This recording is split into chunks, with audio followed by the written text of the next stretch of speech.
Hi, I am Anna. I come from www.ntvforex.com. Bad news is good news for markets analysis. http ntvforex.com News ID BFE26F 7/30/2025 59:06 a.m.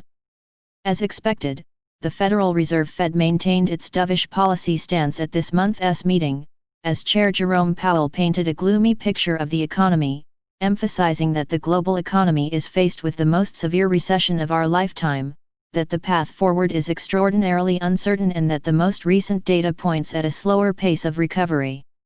Investors only heard that more stimulus is on the way. We are back to those days where bad economic news is perceived as good news for the market, as deteriorating financial conditions mean more monetary and fiscal support, a longer period of cheap liquidity which can only result in a bigger balloon in equity prices. Stay on top of the markets with Swissquote's News Amp analysis.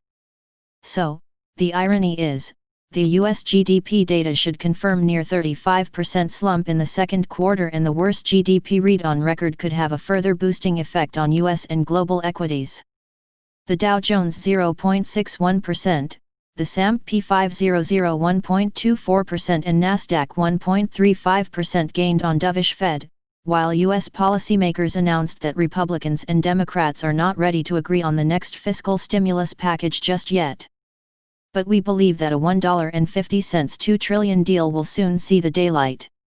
Meanwhile, the second quarter earnings announced yesterday were mixed, and US tech giants CEOs testified before the Congress on their questionable practices to eradicate competition in the sector. But the investor focus remains on these companies' financial performances during the COVID crisis rather than the antitrust allegations in the absence of any material news that could damage profits. Sentiment in Asia was mostly positive.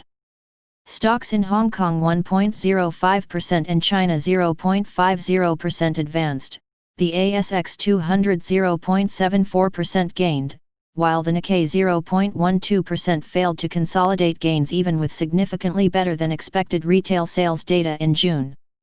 Oil prices remained steady near the $41 per barrel even with the announcement of a surprise 10 million barrel slump in US oil inventories last week.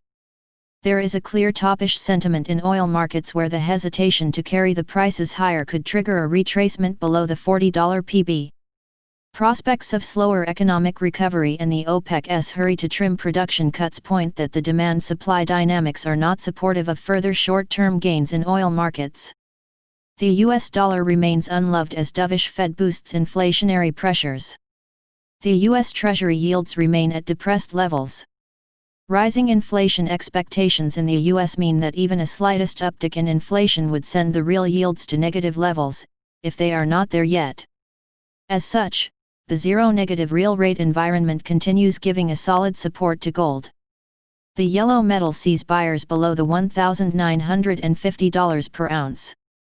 The Eurist tests the 1.18 offers on the back of a weakening US dollar.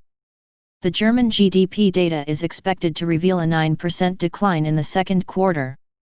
Yet, given that the cataclysmic second quarter economic performance is already priced in, the worst GDP read on record should not have a significant impact on the market mood, as long as the figure remains parallel to analyst expectations.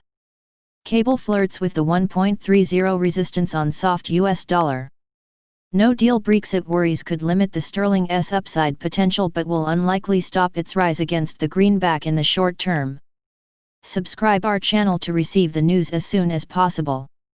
Thank you for watching. If you want to read real-time news, text messages to MT5 Expert Advisors page at https://m.me mt5.expert.advisors.